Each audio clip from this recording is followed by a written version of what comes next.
These cards are worth millions of dollars, but what if you did this? What are they worth then? In 2023, collectors spent over $12 billion buying pieces of cardboard.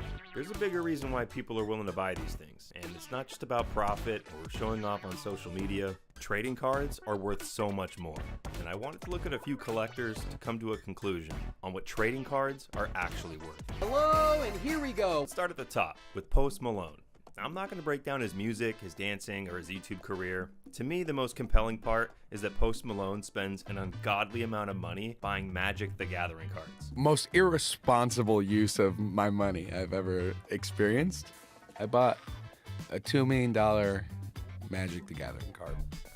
Wow. And I gotta say, I don't know a single thing about Magic, but hearing Post talk about the game is pretty interesting. I'm gonna play Lathro Blade of the Elves, and I'm gonna try and make some elves. I'm gonna try and do some cool kind of stuff. And he's a collector, and these aren't just pieces of cardboard, they're pieces of cardboard that tell stories, like this, the holy grail of Magic the Gathering, the One Ring, an exclusive, one-of-a-kind collaborative card between the Lord of the Rings franchise and Magic the Gathering. Its fate is unknown. The ring will be found when it wants to be found. Eventually, though, some random guy got lucky and pulled the card for himself, and what do you know? A couple weeks later, he's selling that card for $2 million to none other than Post Malone. So how did that happen? Luck. Some celebrities give trading cards a bad rep though, like Blake Martinez. This guy walked away from the NFL to scam people over Pokemon cards, allegedly. But how and why does a pro football player actually come to this? First off, I want to lead off, speaking about the elephant in the room, I know the Reddit post came out today. I understand the optics. Look directly in the camera with you guys. Blake played 7 seasons in the NFL and earned over $28 million. By the age of 28, his body had taken a beating, so he decided to take his money and retire. Honestly, I can't blame him either. His little Pokemon side hustle had become a legitimate business. Giants linebacker, former Packer, Stanford Cardinal guy, but your kids might know him as the founder of Blake's Breaks. I started back when I was 6 years old, and so I went to my mom. I was like, hey, where's my Pokemon cards at? I think I got $1 million in that binder. Started watching people do box breaks. It's where they open up a vintage box, sell pack by pack. Saw them doing it, and I was like, I think I could do this myself. I think it's way more fun. At the end of this week, we'll break $6 million in revenue as a company, and we're just moving full head of steam forward since then. Blake had become an example of the opportunity and the optimism around trading cards. Then, reality set in. As it turns out, behind the scenes, it wasn't all Pikachus and Jigglypuffs. This is a Snee, a breaker of Blake's. So, for context here, we got a pick 4 energies, a super duper bonus game. And that's why you're paying extra money for your packs. You have watch the pack switch because they know the energy in the packs. There we go. Well, let's just stick another pack on top of that, pull that one back, and she gone. Oh, we're gonna go through the pack here. Swap, put the same pack artwork over top of the pack. If anyone can please find an excuse for why this was not scamming, it's okay. We're gonna get one from Blake.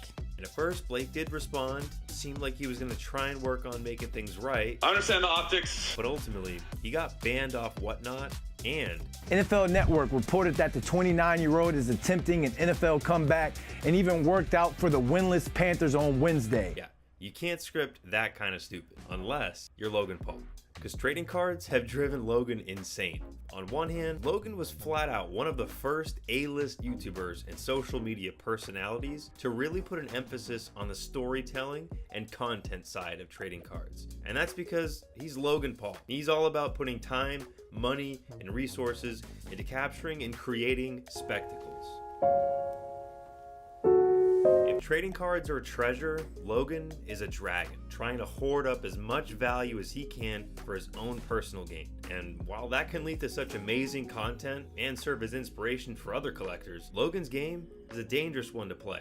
Because while he's amassed millions of views with a single Pokemon card that set a Guinness World Record, he also had to spend over $5 million to make that happen. oh my God. So to him, trading cards are risk versus reward.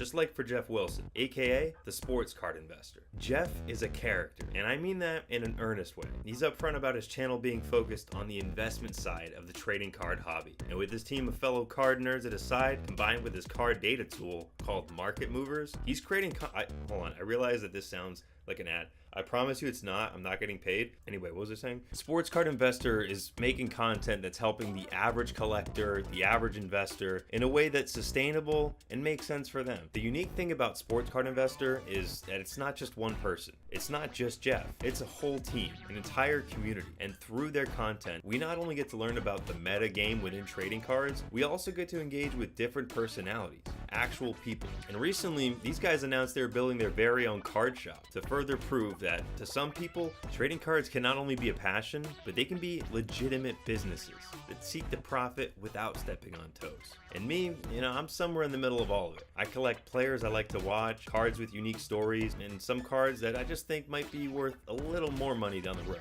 There's just a little bit of everything in it for me, and for everyone in this space. Because the cool thing about trading cards and collectibles in general is that all of this stuff will always be worth something to someone.